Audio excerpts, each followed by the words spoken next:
वज़रा की अदम मौजूदगी पर पीपल्स पार्टी का कौमी असम्बली इजलास से वॉकआउट। पीपल्स पार्टी रहनुमा नवीद कमर ने कहा, क्या सिर्फ मामूल की कार्रवाई चलाने के लिए इजलास हो रहा है? हम ऐसे जवाबात से बेइज्जती महसूस करते हैं। कुछ पार्लियामेंट्री सेक्रेटरी जवाबात की तैयारी करके आते हैं, सब नहीं। हम ऐसे इस इजलास की कार्रवाई में हिस्सा नहीं ले सकते। पीपल्स पार्टी रहनुमाओं के साथ हनीफ अब्बासी ने भी वॉकआउट किया। वज़रा की अदम मौजूदगी पर पीपल्स पार्टी का कौमी असम्बली इजलास से वॉकआउट। पीपल्स पार्टी रहनुमा नवीद कमर ने कहा, क्या सिर्फ मामूल की कार्रवाई चलाने के लिए इजलास हो रहा है?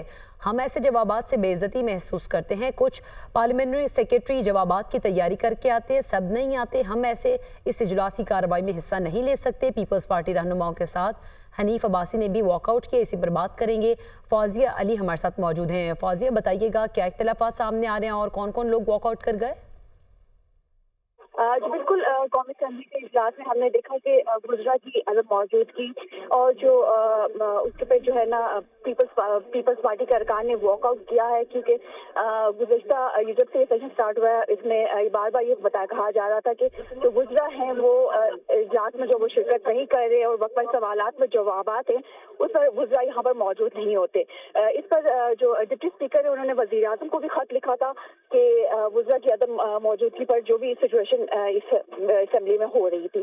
आज हमने देखा कि फिर वक्फ सवालात के मौके पर जो है वो वज़रा मौजूद नहीं थे, तो जो पीपल्स पार्टी के अरकान हैं उन्होंने जो है वो वॉकआउट किया और इस पे शदीद एहतजाज भी किया और बार बार उन्होंने ये कहा कि जो सवालात किए जा रहे हैं उनके जवाब जो है वज़रा की जानिब से नहीं आ रहे और असेंबली में जो है ये एक रिवायत बन गई है। इस पर जो है बहुत शुक्रिया फौजिया अली, आप हमें आगाह कर रही थी।